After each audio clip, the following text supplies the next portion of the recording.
What's up, everybody? It is Captain America. This is Falcon. And we are just the Tipsy. We are bringing you another movie review-vie. Today, our featured beer. Oh, thank you. Yeah. Our featured beer, Tropical Torpedo, Sierra Nevada. We actually have not tried our first sip of this yet. We haven't. So we're going to do that right now. Cheers.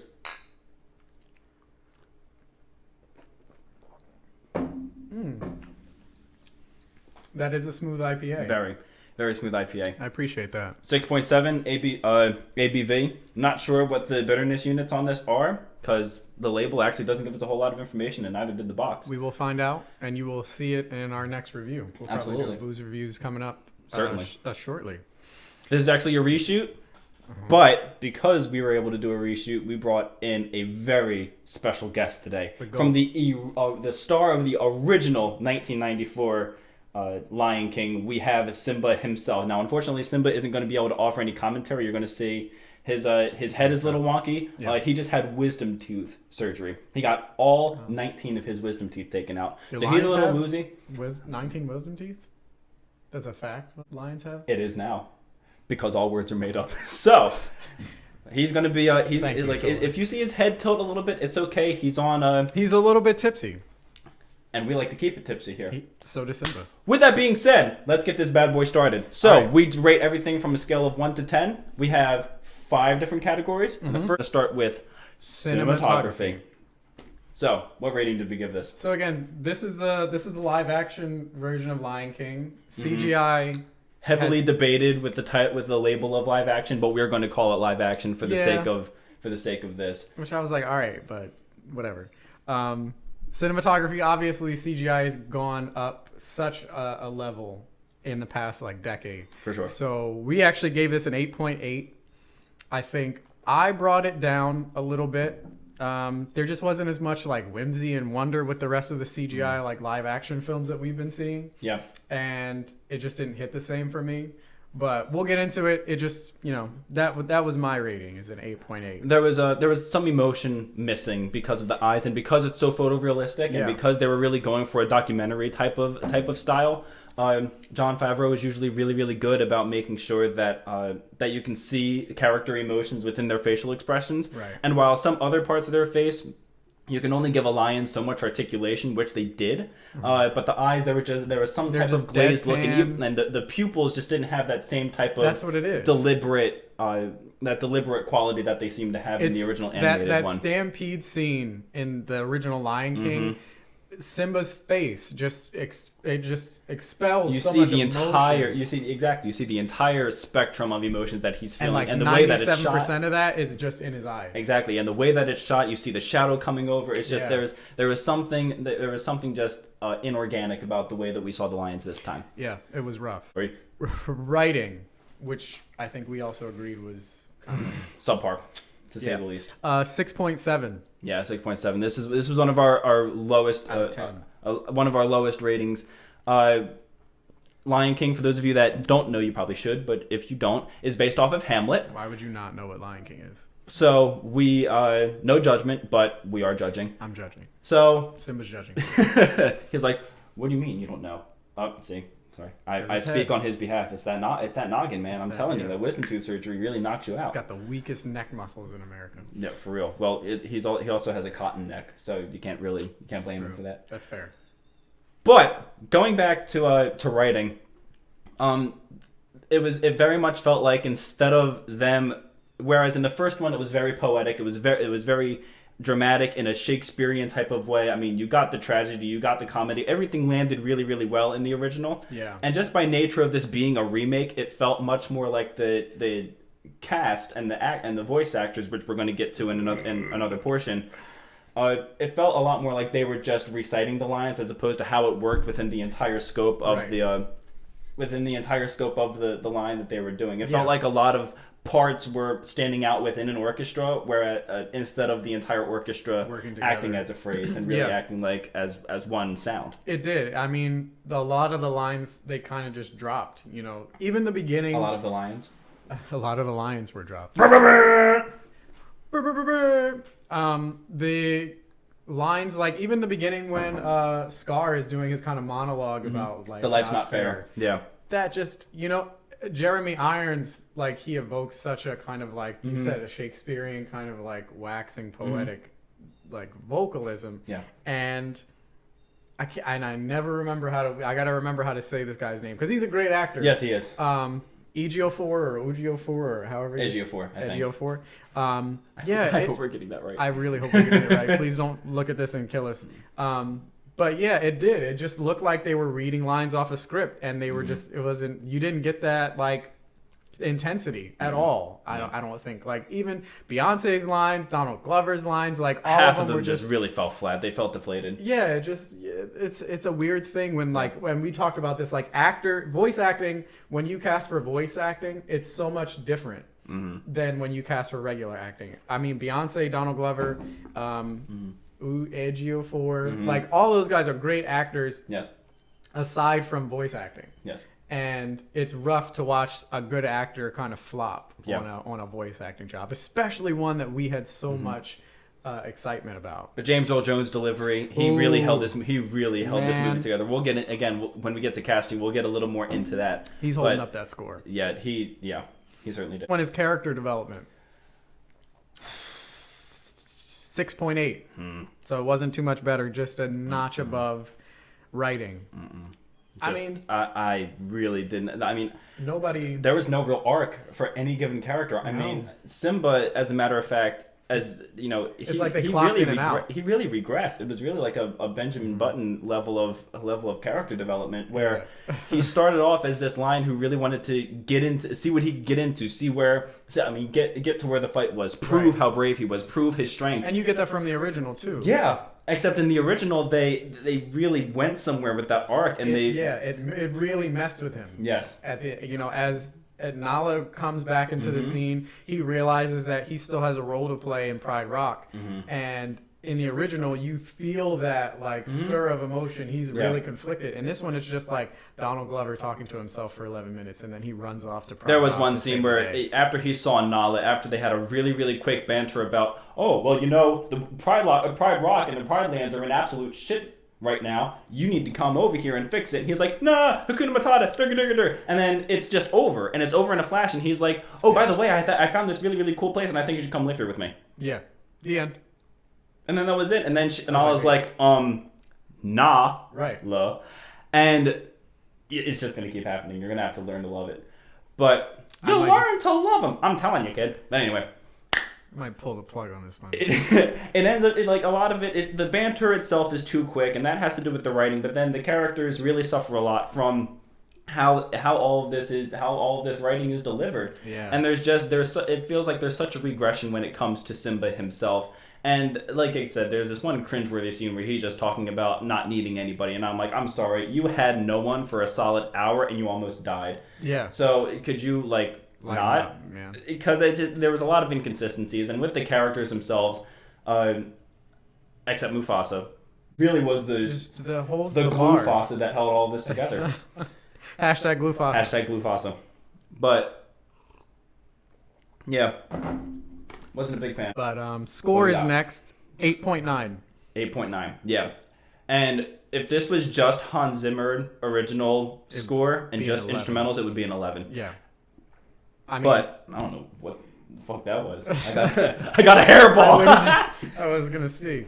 But in terms of the vocal score, I mean, boy, it was just bad. I couldn't. Besides Billy Eichner.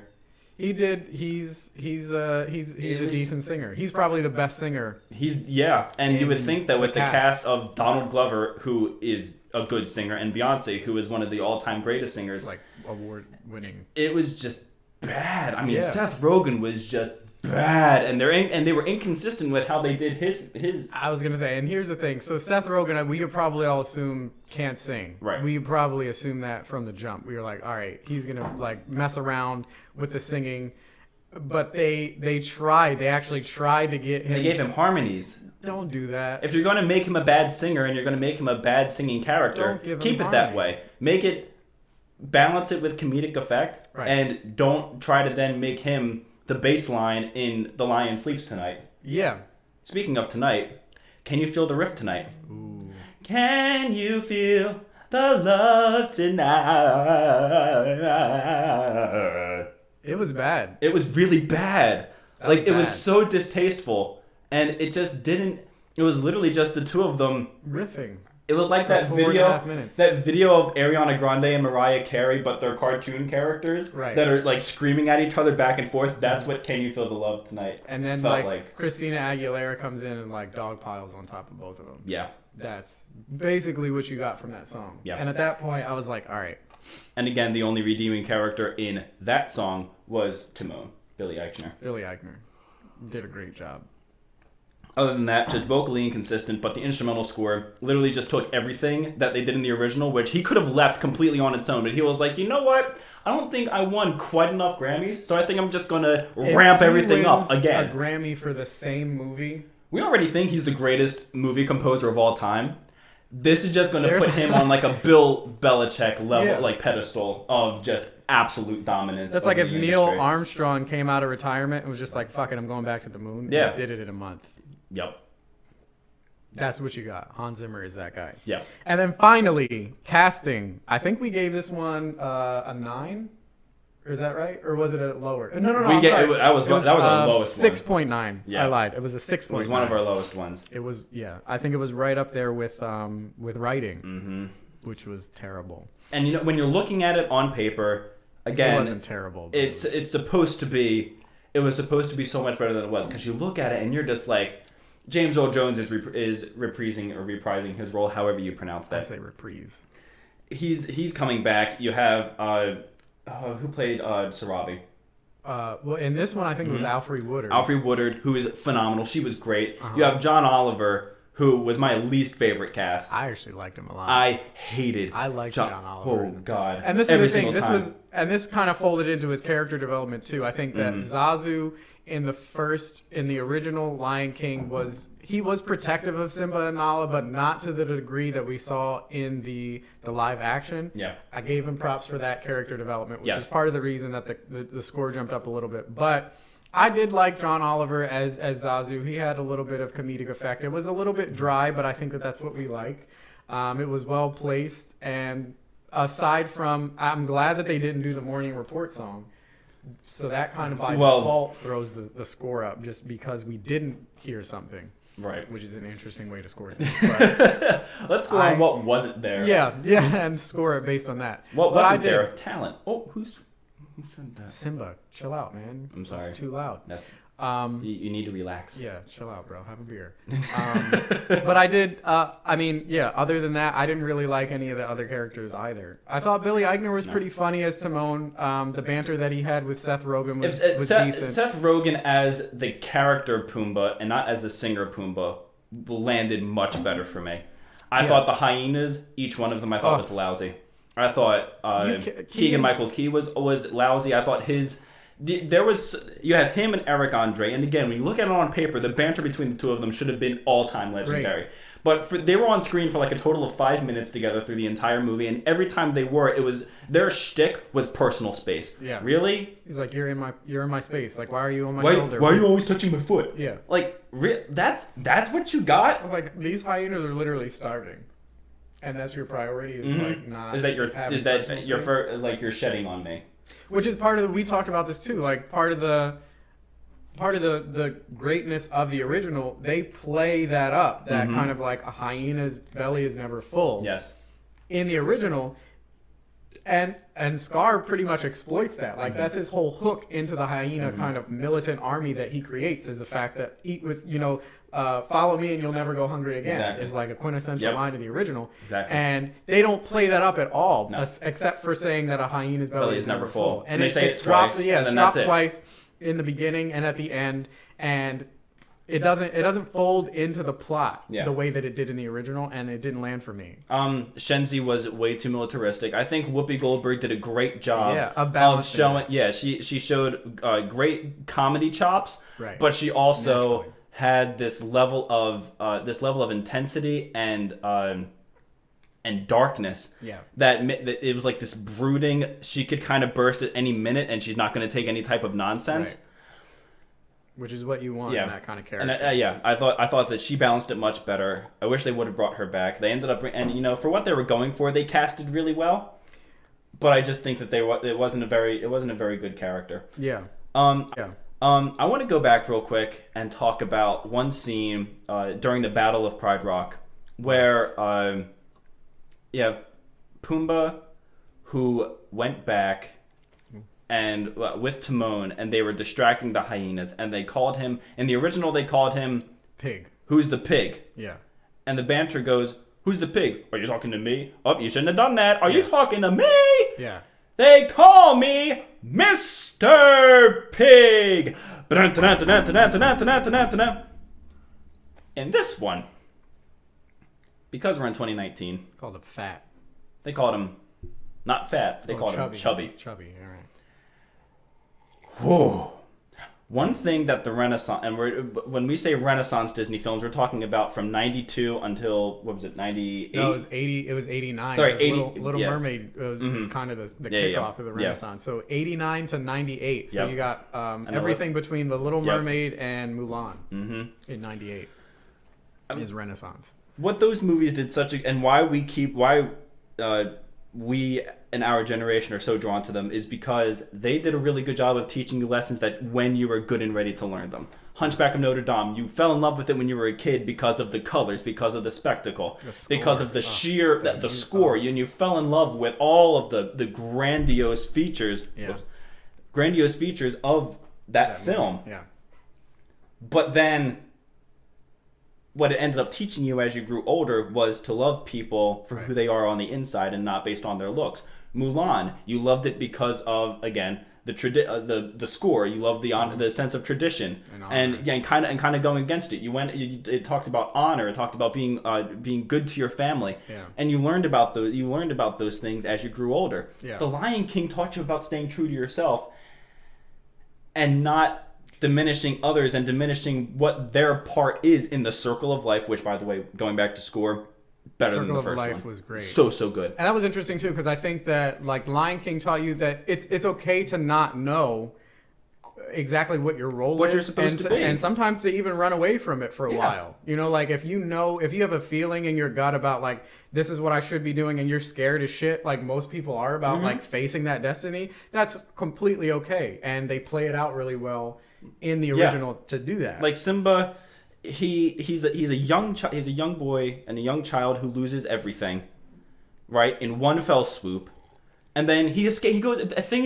Tragedy strikes and he just goes away. He falls off the grid and goes to a place where he begins to discover who he is and what life is about. Almost like mental health and self-care. Exactly, and they reflected that so well without telling us.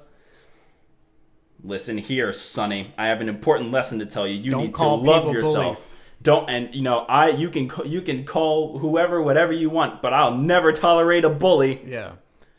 And this just much like Captain Marvel and many other tokenized characters in the Marvel universe and Disney. Lessons, because we're so into pro social justice and pro equality, pro equity, and making sure that everyone gets a fair share of the pie. Sure. They look at you within these movies and they question the audience's intelligence and they say, look here, hey, listen, you watching? There's a good lesson here. You need to see it. You need to understand it right now. Yeah. And it doesn't, it's so cringe and it doesn't work. And he turned around and literally the way that he delivered it was, yeah, you called me chubby? I'll never tolerate a bully. Yeah. And it doesn't work because we understood that when he was bowling for hyenas in the first one. We got the point. Right. That they had body shamed him. Mm-hmm. And he did something about it, and that was the end of it. We got that. But I had also said, like, it might be a thing where in today's world, it is something that's a little bit more necessary to be explicit about. As unfortunate as it might sound for us, it might be necessary to, like, just cut the shit. Let's get straight to the point. People need to know this is bad, this is good, and this is like the black and white of it all. We don't necessarily appreciate that anymore. But because of the things that we grew up with, we didn't need to. And this movie and recent, I mean, this is the fourth straight movie that Disney has released that's crossed $1 billion, and it's been out for 2 weeks, which is insane to me. But damn. part of, you kind of have to. They've kind of been pulling a Nick Fury, where you have to take the world as it is and not as what you want it to be, Sure, or what it used to be. It's more of a normative than an ideal. I'll give you that. So that's where we're at. Let's give them a quick rundown of what our ratings are again, and then we'll give the final score. So we got cinematography. Again, we're giving that an 8.8. Mm-hmm. Writing is a 6.7. Mm-hmm. Character development, 6.8. Score, 8.9. That's probably the best score that we got. And then casting was a 6.7, which gives us a grand total score for Lion King 7.58. 7.58. So Okay, we'll so it kind of falls in that Slightly mediocre, average. slightly above average because of particular moments of spectacle. Yeah. So that were dropped. Final verdict. Na siganya mabengisi baba shigari winyama. We've been just the Tipsy. This is most of the time that he does stuff like this. Yes, like frequently. Someone saved me. So now that this video is done, we're going to turn the AC back on because it is a hot boy in here. And we are going to keep drinking this beer. Big day today, and we are so happy that you were here to join us. And from me, Falcon, Simba, and most importantly, the almighty Carl. All praise. Keep it tipsy.